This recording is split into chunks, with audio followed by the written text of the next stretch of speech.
का आम्हाला? लग्न होईल का माझं? बरं ठीक आहे. मग लग्न झाल्यावर लग्न झालं की दुसऱ्याच वर्षी जोडीनं येतो पंढरपूरला. लग्न होतं याचं, आता चला ना पंढरपूरला. म्हणे आता नको, लेकरं बाळ. मग मुलंही होतात, मग आता चला पंढरपूरला. नाही म्हणे पोराचं लग्न होऊ द्या. पोराचंही लग्न होतं, मुलाला मुलं होतात, याला नातवंड येतात. आता चला ना पंढरपूरला. म्हणे नातू माझ्याशिवाय राहतच नाही. आणि कसं यावा पंढरपूरला? नातू म्हणता याला घेऊन जाय, माझे बिस्किट खाताय, घेऊन जा याला.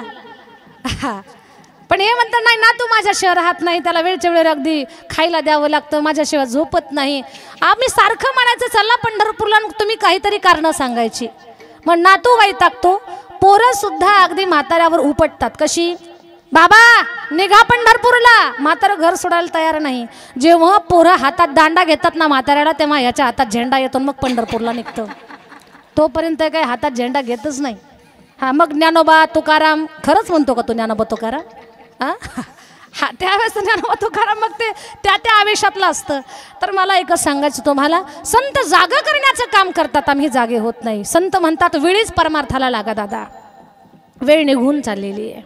काही लोक म्हणतात आम्ही 40 मध्ये 50 मध्ये 60 मध्ये 70 मध्ये भगवान परमात्माचं चिंतन करू. पण विचार केलाय कधी तुम्ही? 60 70 75 80 हे वय कसं अगदी वाऱ्यासारखं निघून जातं कळत सुद्धा नाही. आता इथे बरेच वयस्कर लोक आहेत, कोणी 70 क्रॉस केली, कोणी 75च्या पुढे गेले, कोणी MH 80 आहे. आहेत ना असे बरेच. त्यांना विचारा तुम्ही म्हातारे कधी झाला? ते म्हणते काल आम्ही तरणे होतो, आज म्हातारे झालो. म्हणजे कळत नाही आपल्याला म्हातारे कधी झालो आपण, लक्षात येत नाही आपल्या. पण सांगू दादा, परमार्थ वेळीच करायला पाहिजे. माणसाच्या वयाचं वर्गीकरण करणारं एक भजन आहे समर्थ रामदास स्वामींचं. आमच्या आदरणीय ताईसुद्धा गोंदी त्यांचं माहेर आहे, म्हणजे समर्थ रामदासांच्या सानिध्यातलाच आहे तो भाग पूर्ण ताईंचा आपल्या. तर ऐका, मला तुम्हाला एक सांगायचं की समर्थ रामदास स्वामींचा एक अभंग आहे. त्या अभंगामध्ये माणसाच्या वयाचं वर्गीकरण केलंय. मग आपण संत वारंवार सांगून सुद्धा जर आपण जागे होत नसू तर आपण परमार्थ कधी करायचा याचा विचार आपण स्वतः करा. अभंग फक्त ऐका तुम्ही, त्या अभंगातून विचार तुम्हाला करायचा आणि तुम्हाला ठरवायचंय कधी जागं व्हायचं संताच्या शब्दाचा विचार करून. अभंग फार गोड आहे, सुरुवातच एवढी सुंदर आहे. सावधान, काय गोड सुरुवात आहे ना. गुलाबाच्या फुलासारखे चेहरे झाले बरं यांचे. त्यांना तर काय फ्रेश वाटलंय. मग MH 80 वाल्याने एवढं हसायचं काही कारणच नाही, पण ते पण फ्रेश झाले एकदम. शब्दच फार गोड आहे, चार्जिंगच होते हा शब्द ऐकल्यानंतर माणसाची. सावधान कळतं नाही, पण नेमके बेसावध असतात त्यावेळेला आपण. सावधान झालंय ना पण सगळ्यांचं. सावध सावधान वाचे वदा नारायण. संत सावध करण्याचं काम करतात. वाणा सावध. तुम्ही म्हणाल आम्ही 10 वर्षाचे 11 वर्षाचे झाल्यानंतर सावध होऊ. माझे समर्थ रामदास सांगतात काय ऐका. 10 वर्ष बालपण, 20 वर्ष तारुण्य, अंगी भरला मदन, मग तो कैचा सावधान. सावध सावधान वाचे वदा नारायण. आता 30 मध्ये ऐका. 30 वर्ष होती, दारापुत्र मागे फिरती, प्रपंच लागे पाठी, मग तो कैचा परमार्थी. सावध सावधान वाचे वदा नारायण. 30 मध्ये सुद्धा होत नाही आपल्याकडनं. 40 वर्ष झाली, डोळा 40 आली. 40 चष्मा लागतो. यानं काय पाहायचं ते आता ठरवायचं. काही तर एवढे विचित्र चष्मा लागला तरी त्याच्या वरून पाहतात, एवढे विचित्र आहेत.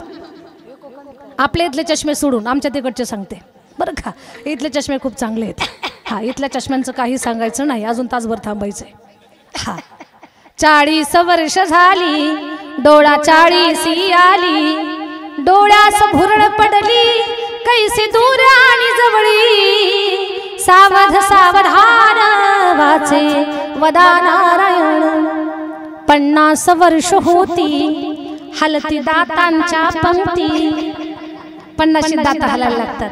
यानं काय खायचं ते आत्ताच ठरवायचं बरं, कारण हे उशिरा येतात आणि लवकर दगा देतात. त्यांचं नाव दात आहे. याच्यावर जास्त विश्वास ठेवू नका. खायचं तेच खा, जे नको खायचं ते याला लावू नका. एकदा का दात पडले की फजिती होईल तुमची. सवय लागलेली मोडत नाही लवकर. हा अवघड आहे. काहींना या दातानं काय खावं याचं भान राहत नाही. मग दात पडल्यानंतर ना तोंडात काही नसतं तरी पण तोंड हलवत बसतात. बाबा जय हरी. ऐका माझं, बरोबर सांगते मी तुम्हाला. 50 वर्ष होती हलती दातांच्या पंक्ती. 50 दात हलायला लागतात. श्याम केस शुभ्र होती, काळे केस पांढरे होतात 50 मध्ये. लोक फार विचित्र, काळे केस पांढरे झाले ना तरी पण डाय करून काळे करतात त्याला. बरं डाय कोणी करावा? जे 30 मध्ये 40 50 60 पर्यंत ठीक. वरचे 5 65 5 बोनस तुम्हाला. 65 पर्यंत डाय करा. पण MH 75 ला डायचं काय काम? हा वयाच्या 75 मध्ये डाय चांगलं दिसत नाही. आता ज्यांचे आपत्कालीन केस पांढरे झालेत त्यांनी करू द्या ना डाय, काय हरकत नाही. पण सांगू तुम्हाला, हे डायचं प्रकरण सुद्धा जास्त दिवस टिकत नाही बरं. 15 दिवसात उघडकीस येत आहे. हा इकडून काळ मध्येच कमी दाबाचा पट्टा तयार होतो. जसं काय धोकं पडलंय मुंबई पुणे एक्सप्रेस हायवे. हा डाय करू द्या, पण लोकाला डाय कुठं करावं याचं सुद्धा भान राहिलं नाही. डोक्याला डाय करू नका, पण ही काय डाय करायची जागा आहे का? इथं डाय असतो काय? आता पाहायचं नाही. बऱ्याच लोकांच्या तोंडाला मास्क आहे, त्याच्यामुळे असं राहू द्या आपलं गुपित जसं तसं. अवघड आहे. 50 वर्ष होती हलती दातांच्या पंक्ती. श्याम केस शुभ्र होती, त्यासी म्हातारा म्हणती. सावध सावधान वाचे वदा नारायण. 60 फार डेंजर आहे. 60ची बुद्धी नाठी, मग हात आली काठी. 60ला डोकंच काम करत नाही. मेमरी हँग 60 मध्ये. आम्ही म्हणा बाबा चला कीर्तनाला, बाबा म्हणतात भाकर खाल्ली सकाळीच. आता भाकरीचा आणि कीर्तनाचा काय संबंध आहे सांगा मला? पण काहीच ताळाला मेळ लागत नाही. तेवढ्यात आम्ही रस्ता चुकावून फिरून त्याच बाबाकडे या. बाबा मंडप कुणीकडे कीर्तनाचा? बाबा म्हणतात म्हातारी घरी आहे. करावंच काय अशा लोकांना समजतच नाही मला. 60ला डोकं काम करत नाही. आणि 60 वाल्याचं आणि कीर्तनकाराचं अजिबात जमत नाही. एक 25 वर्षाचा तरुण कीर्तनकार शिवजयंतीच्या कीर्तनाला गेले एका गावात. आणि पोरांनी म्हटले बा महाराज आम्ही जरा सिस्टम लावतो, तुम्ही बसा घरात. तेवढ्यात म्हातारा आलं काठी टेकवत. पण पोरांनी जाताना सांगितलं म्हातारं थोडंसं हँग झालेलं आहे, जास्त काही बोलू नका, जेवढं बोलेल तेवढंच उत्तर द्या. महाराज म्हटले ठीक आहे. महाराज बसले. म्हातारं काठी टेकवत आलं, जोरात म्हटलं आले का महाराज? महाराजाला बरा अटॅक आला नाही एवढ्या जोरात आवाजानं. महाराज म्हटले बाबा आलो ना. महाराजच का तुम्ही? हा बाबा महाराजच आहे मी. कपाळावरचा टिळा, खांद्यावरचा पंचा, धोतर याच्याहून तो वाटतोय ना का पिस गुंडाळल्यासारखा वाटतं मी तुम्हाला? हा पोतराजासारखा? महाराजच आहे. बरं ठीक आहे. बाबांना विचारलं मग बरे आहेत का तुम्ही महाराज? हा बरं आहे बाबा. कस काय कोरोनाने कस काय चटका दिला तुम्हाला? कोरोनाचं तर एवढं महाराज लोकच झालं ना, कोरोनाच्या काळात फार अवघड झालं. बाबा बरं आहे, कोरोनातून सावरलो आम्ही, आता सप्ते वगैरे चालू झालेत. बरं बरं बरं बरं असंच व्हायला पाहिजे होतं तुमच्यासोबत. म्हणजे कशामुळे खार खातात आमच्यावर ते पण कळत नाही. आम्ही लोकांना चांगलं सांगतो तरी पण असं बोलतात. बरं महाराज, सुनबाई महाराजाला 2 कप चहा कर. बाबा 1च कप घेतो. नाही नाही 2 कप प्या ना, तुम्हाला तरी कुठं भेटायचं आहे? एवढा पान उतारा चालवला ना महाराजाचा. महाराज वैतागून गेले. ते बाबा म्हणतात महाराज घरीदारी बरं आहे का तुमच्या? हो बाबा सगळं चांगलं आहे. बरं लग्न झालं का तुमचं? महाराज लाजले. 25 वर्षाचे होते. नाही बाबा अजून लग्न झालं नाही. बरं बरं पोरं बाळ किती आहेत तुम्हाला? आता हे पटतंय का तुम्हाला? म्हणजे आत्ताच सांगितलं की लग्न झालं नाही, वर्ण म्हातारं विचारतं की पोरं बाळ किती आहेत तुम्हाला? याला म्हणतात 60ची बुद्धी नाठी. 60ची बुद्धी नाठी, मग हात आली काठी. वसवस लागे पाठी, त्यासी हसती कारटी. सावध सावधान वाचे वदा नारायण. साठीवरी 70 इज डेंजर. 70ची झाली रचना बसल्याने उठवेना. 70 फार हाल होतात. एक तर बसवत नाही, बसलं तर उठवत नाही, उठलं तर चालता येत नाही. त्यात मध्ये आम्ही म्हणावं चला कीर्तनाला. वयस्कर आजीबाई सांगतात दीदी कीर्तन, एक कीर्तन सोडलं नाही. पण जसं जसं वय वाढलं तसं तसं वजन पण वाढायला लागलो. एक होती म्हातारी 72.5 किलोची. मी म्हटलं चला आजी कीर्तनाला. आजी म्हटलं दीदी बसताच येत नाही, काय करू. म्हटलं चला तुम्हाला खुर्ची देते. आजी म्हटलं खुर्चीचा भोगच होतोय. मी म्हटलं तुम्ही मंडपापर्यंत तरी या. आजी म्हटलं आले तर बसू कुठं. म्हटलं बसा सिस्टीमवाल्याच्या सिस्टीमवर. म्हटलं तुमचं कीर्तन बंद पडन. ती म्हातारी कशी तरी आणली बरं मी कीर्तनात. आम्हालाही काही दम निघत नाही, आम्ही फार खोडील. म्हटलं चला आजी कीर्तनाला. आजी आली. म्हटलं बसा माझ्याजवळ स्टेजवरती बाजूला बसा. आजीनं काय केलं, आमच्या हरिभक्तपरायण महाराज आहेत ना, हांडे महाराज, अशी आली म्हातारी बाजूनं. तिला वाटलं आता म्हणजे हात टेकून बसायचं ना, तर वजनदार माणूस पाहिजे हात टेकवायला. म्हणून अशा महाराजाला गाठलं आजीनं. आली हांडे महाराजाच्या बाजूला. म्हातारीनं असा 32.5 किलोचा हात दाबला महाराजाच्या खांद्यावर. महाराजाला थापच टाकता येणार. 6 महिने महाराज बेजार. महाराज मला म्हणाले दीदी कुठून म्हातारी आणली तुम्ही. वैतागवाडी झाली मला. म्हणजे मला एकच सांगायचं 70 हाल होतात माणसाचे. 70ची झाली रचना बसल्याने उठवेना. उठल्याने चालवेना मग तो झाला दैन्यवाना. सावध सावधान वाचे वदानारायण. 4-20 मिळून 80 मग तो झाला अपयशी. 80व्या वर्षात माणसाला अपयश येतं. वयाच्या 80 मध्ये कोणाचे लग्न जुळवायला जायचं नाही तुम्ही बरं का. हा अजिबात जायचं नाही. एक व्यक्ती 80 वर्षाचे झाले, त्यांचा पोरगा लग्नाला आला आणि तेच 80 वर्षाचे झाले. यांच्या मुलाचं लग्न जुळवायला गल्लीतलेच निघाले. हे म्हातारा म्हणतं पोरांना अरे मला येऊ द्या ना. घरातून म्हातारीने आवाज दिला पपिया तुझ्या बापाला घेऊन जाऊ नको. का गाई त्यांचं तोंड पाहिलं का जमलेलं मोडतंय. म्हातारा रागालाच आलं. पप्प्याची आई अगं तुला काही कळतं का नाही. अख्ख्या गावातल्या अर्ध्या पोरांची लग्न या पठ्ठ्यानं जुळवली आणि खुशाल म्हणते माझं तोंड पाहिलं का जमलेलं मोडतंय. अजून कुणाची तक्रार नाही, कुणाचा घटस्फोट नाही. ते म्हटली मी म्हणून थांबले, दुसरे असते तर तुम्हाला घटस्फोट दिला असता. तुम्ही लग्न जुळवायला जायचं नाही. तरी म्हातारा म्हटलं मी जाणारच. आई म्हटली पप्या म्हाताऱ्याला घेऊन जायचं तर जा, पण गाडीमध्ये पहिल्या सीटवर बसू नकोस, मागच्या हौदात टाक. मग म्हातारा घेऊन गेले लग्नाला.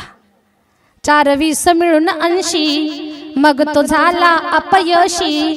पाण्याविना मछली जैसी जीव होतो का सवीसी. सावध सावधान वाचे वदानारायण. मग वर्ष झाले 90 बोलवे ना एक शब्द. श्री पुत्र म्हणे प्रसिद्ध आता तोडा संबंध.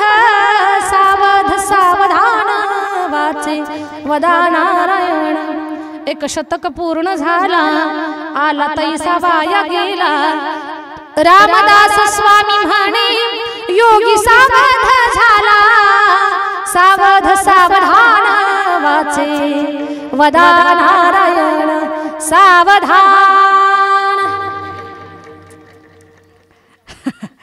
कळालं ना तुम्हाला. आता तुम्ही फार जाणकार लोक आहात. एकच सांगायचं मला, वेळ निघून गेलेला कळत नाही आपल्याला. कोणी म्हणत असेल आम्ही उद्या परमार्थ करू, परवा करू, 13वा करू, 70 मध्ये करू, 72 मध्ये करू. दादा 70चा सूर्योदय जीवनात होईल का नाही सांगता येत नाही. क्षणभंगूर नाही भरवसा. वारे सावध सोडा माया आशा. काही नचले मग गळा पडेल फासा. पुढे हुशार थोर आहे ओळसा गा. दादा म्हणून वेळीच सावध व्हा, परमार्थाला लागा. संत जागा करण्याचं काम करतात म्हणून त्या संतांच्या उपकाराबद्दल किती सांगू. हेच जागृत ठेवण्याचं काम करतात संत. काय सांगू आता संतांचे उपकार मज निरंतर जागविती. काय जागवतात आता बोलले ते.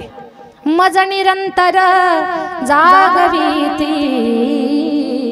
मज निरंतर जागविती. ज्यांनी जागवण्याचं काम केलं त्यांना काय देऊ. अभंगाचं 2रं चरण. काय द्यावे त्याचे व्हावे उतर. त्याचे व्हावे उतर. हवे उतर.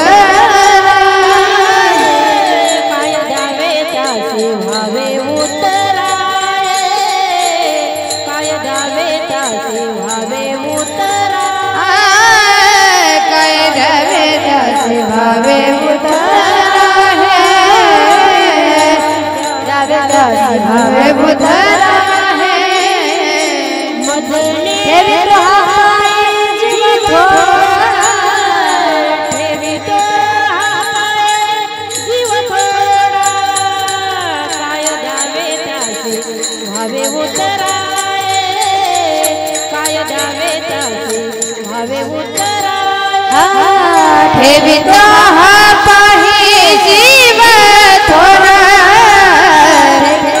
पाही जीव थोडा काय द्यावे त्यासी भावे उतरा भावे त्यासी भावे उतरा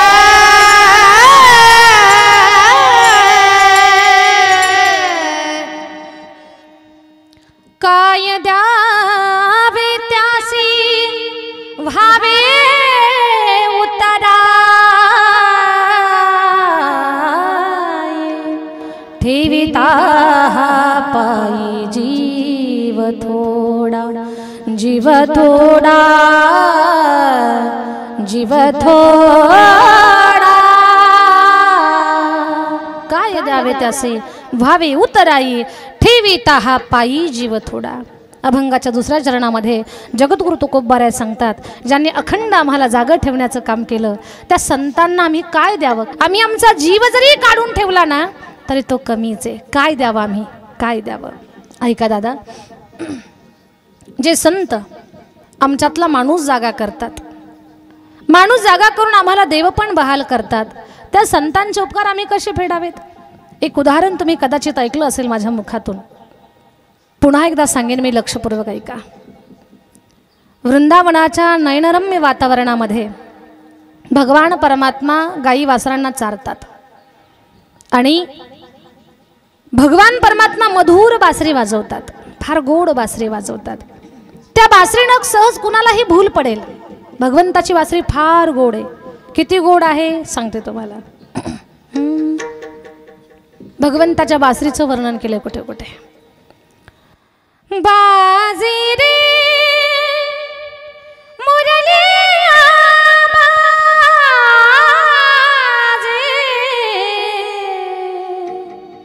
बाजे रे मुरली बाजे अधर धरे मोहन मुरली पर अधर धरे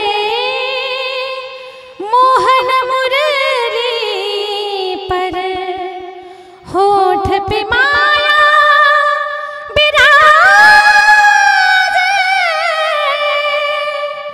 बाजे मुरली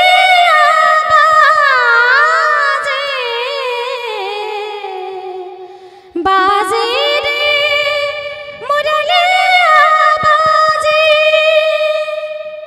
भूल गई राधा भरी गगरिया भूल गए गोधन को सावरिया जाने न जाने की जो जाने जाने अग जग सारा बाजे रे मुरली बाजे बाजे रे मुरलिया बाजे मुरलिया बाजे. अशी भगवान परमात्माची मधुर बासरी देव वाजवायला लागले आणि ती बासरी ऐकून एक मयुरी पाहायला गेली की बासरी कुठे ऐकायला येते. देवाची बासरी फार गोड आहे. बासरी पाहायला गेली की कुठे आवाज येतो त्या बासरीचा ध्वनी, आणि गेल्यानंतर तिनं पाहिलंय ज्यानं बासरी ओठावर धरली तो किती सुंदर आहे. त्या देवाला पाहून या मयुरीला, या मोराच्या मैत्रिणीला स्वतःचं विस्मरण झालं आणि ती नाचायला लागली. नाचत नाचत मोराकडे आली आणि म्हणते, काय करू बाई ग जीव वेडावला, काय करू बाई ग जीव वेडावला, सावळा मुरलीवाला अडवाला, सावळा मुरलीवाला अडवाला, सावळा मुरलीवाला मुरलीवाला अडवाला. काळा मुरलीवाला आडवाला सावळा मुरलीवाला आडवाला सावळा मुरलीवाला आडवाला काय करू बाई ग जीव वेडावला. मोराने विचारलं मयुरी काय झालं तुला. ते म्हणते काय सांगू मोरा, भूलविले वेणूला दे भूलविले वेणूला दे. भुरण पडली मला त्या कन्हैयाची बासरी ऐकून, भुलले मी त्याच्या रूपाला पाहून. अरे मोरा एवढा सुंदर आहे तो भगवान. आता एखाद्याच्या सौंदर्याचं वर्णन सुंदर माणसासमोर करा त्याला जमत नाही लवकर. हा महामोर आधीच सुंदर आणि देवाच्या सौंदर्याचं वर्णन ती करायला लागली. मयूर म्हणतोय मयुरी माझ्याकडे पहा, पक्ष्यांचा राजा आहे, विश्वातले निसर्गातले सगळे रंग माझ्यात भरलेत भगवंतानं. अगं माझ्यापेक्षा सुंदर या त्रैलोक्यात दुसरं कोणी नाही. ती म्हणते हे वेड्या तुझा हा अहंकार बाजूला ठेवून दे. ज्याला पाहिलंय ना मी तो तुझ्या पुढे लाख पटीनं सौंदर्यवान आहे, तू त्याच्या पुढे शून्य आहेस. एवढा सुंदर आहे तो. अरे एवढा सुंदर आहे लावण्याचा गाभा गाभा गाभा गाभा गाभा गाभा गाभा लावण्याचा गाभा त्रैलोक्याची शोभा विटेवरी उभा पंढरी. फार सुंदर आहे तो. अरे त्याला पाहिलं ना जगातलं काहीच पाहण्याची इच्छा राहत नाही. आपण आपल्या सौंदर्याकडे काय पाहता, दिवसातून 10 वेळा आरसा पाहता. किती किती काळ वयाच्या 30-35 पर्यंत आणि वयाची 40 क्रॉस केली की खिशातला आरसा कंगवा फेकून द्यावा लागतं आपल्याला. का जिथे कोंबडा पाडतं तिथेच टक्कल पडतं. आपलं सौंदर्य शून्य आहे पण सुंदर आहे माझा भगवान. त्याच्या सौंदर्यापुढे अरे योग्यालाही ज्याच्या सौंदर्याचं वेड लागेल असा भगवान माझा. ती मयुरी म्हणते पहा ना फार सुंदर आहे. हा म्हणतो मी जाऊन पाहतो तेव्हाच मी ठरवेन. आला भगवान, भगवंताला पाहण्यासाठी आला गोकुळात, पण देव दिसेना. का देवाला माहिती हे अहंकारानं आलंय. गोकुळात आलं, नाचायला लागलं, नंदबाबाच्या वाड्यासमोर पिसारा फुलवतंय. अवघं गोकुळ गोळा झालंय, गोपाळ नाचू लागले, पाहू लागले. अरे किती सुंदर मोर आहे, सगळा आनंद आहे. पण हा मोर देवाला आवाज द्यायचा, कान्हैया रे कान्हैया रे कान्हैया रे जग जेठी देई भेटी एक वेळा देई भेटी एक वेळा. एक वेळा भगवान दर्शन दे. पण भगवान बाहेर येत नाही. महिन्यापासून चक्कर मारत होतं. देव यायला तयार नाही, त्याला दर्शन द्यायला तयार नाही. शेवटी हा नाचून थकला, रडायला लागला. रडून अश्रू सुकले, घसा कोरडा पडला, प्राण कंठाशी आला. असं वाटतं याला आता जगण्यात अर्थ नाही. अरे ज्याच्यासाठी मी महिन्यापासून चक्कर मारतोय तो विश्वाचा मालक मला दर्शन द्यायला तयार नाही. मयुरीने तर खूप काही सांगितलं मला त्याच्याबद्दल. तो मला भेटत नाही, जगण्यात अर्थ नाही. सरोवरात उडी घालून जीव देऊ निघाला, पण मयुरी भेटली. मयुरी म्हणते पाहिलं का त्याला. नाही ना मयुरी, नाही ग दिसला मला तो. का दर्शन देत नाही का तुला तो. नाही मयुरी. अगं अहंकार तर केव्हा सोडला मी, तरी पण तो मला दर्शन देत नाही. मयुरी म्हटले एक काम कर, त्याची एक सखी आहे, तिचं नाव राधा आहे, जा बरसाण्याला आणि राधेची भेट घेऊन ये. महामोर आला बरसाण्याला आणि बरसाण्याला येऊन राधा राणीच्या दारासमोर नाचायला लागला आणि म्हणायला लागला, काली कमली वाला मेरा यार है मेरे मन का मोहन तू दिलदार है. ओ काली कमली वाला मेरा यार है मेरे मन का मोहन तू दिलदार है. काली कमली वाला मेरा यार है मोहन तू दिलदार है. मोर नाचतोय. मोर नाचायला लागला आणि मोर नाचत असताना राधा बाहेर आली. राधा म्हणते का रे बाबा, का रडतो तू, का नाचतो, मला कन्हैयाचं दर्शन घ्यायचं. आणि मग तिनं सांगितलं की कन्हैयाच्या दारात जाऊन राधे राधे भजन कर. मोर आला कन्हैयाच्या दारात आणि त्यानं भजन केलं. आता संपवायचंय आपल्याला. अग राधे ग तुला पुसत घोंगडी वाला ए राधे. अग राधे ग तुला पुसत घोंगडीवाला हात राधे राधे तुला पुसत घोंगडीवाला अरे राधे राधे तुला पुसत घोंगडीवाला घोंगडीवाला राधे कांबडीवाला घोंगडीवाला राधे कांबडीवाला घोंगडी कांबडीवाला राधे राधे कुणाला वाटतंय की देवांना आम्हाला दर्शन द्यायला पाहिजे मोराच्या बरोबर त्यांनी हात वरती करा वाजवा टाळी अग राधे ग तुला पुसत घोंगडीवाला ए राधे अग राधे ग तुला पुसत घोंगडीवाला ए राधे अग राधे तुला पुसत घोंगडीवाला ए राधे अग राधे तुला पुसत घोंगडीवाला तुला पुसत घोंगडीवाला तुला पुसत घोंगडीवाला गोपाल कृष्ण भगवान की बोल बाके बिहारी लाल की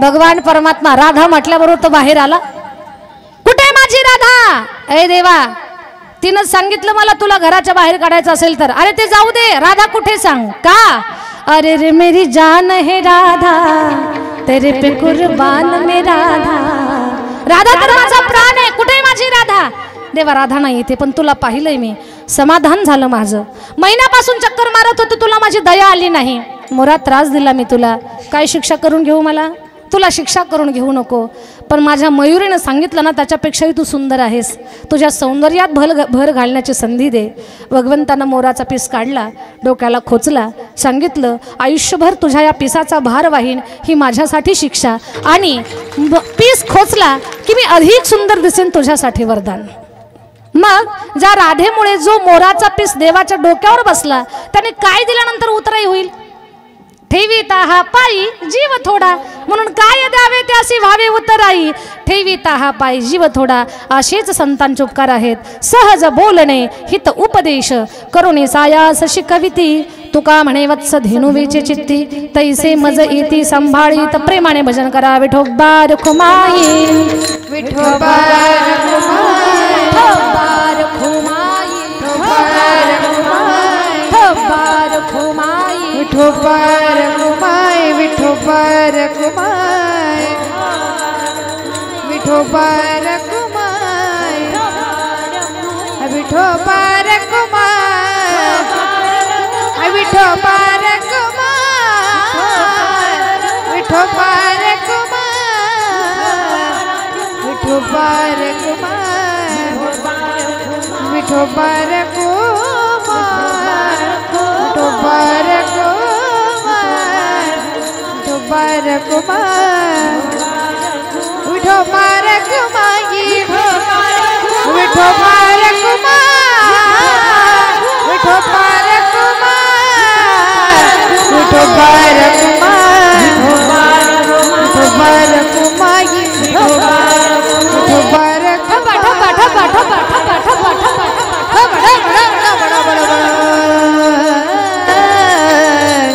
झालेली सेवा बोलण्याच्या ओघात काही अपशब्द गेले असतील काही चुकीचं बोलण्यात आलं असेल तुमचं लेकर म्हणून क्षमा करा बरोबर आलेलं तुम्ही घ्या चुकलेलं माझं मला वापस द्या त्याच्यामध्ये मी नक्की दुरुस्ती करण्याचा प्रयत्न करेन झालेली सेवा माऊलींच्या चरणी अर्पण करते आणि माझ्या वाणीला विराम देते ज्ञानेश्वरा माऊली ज्ञानराज माऊली तुकाराम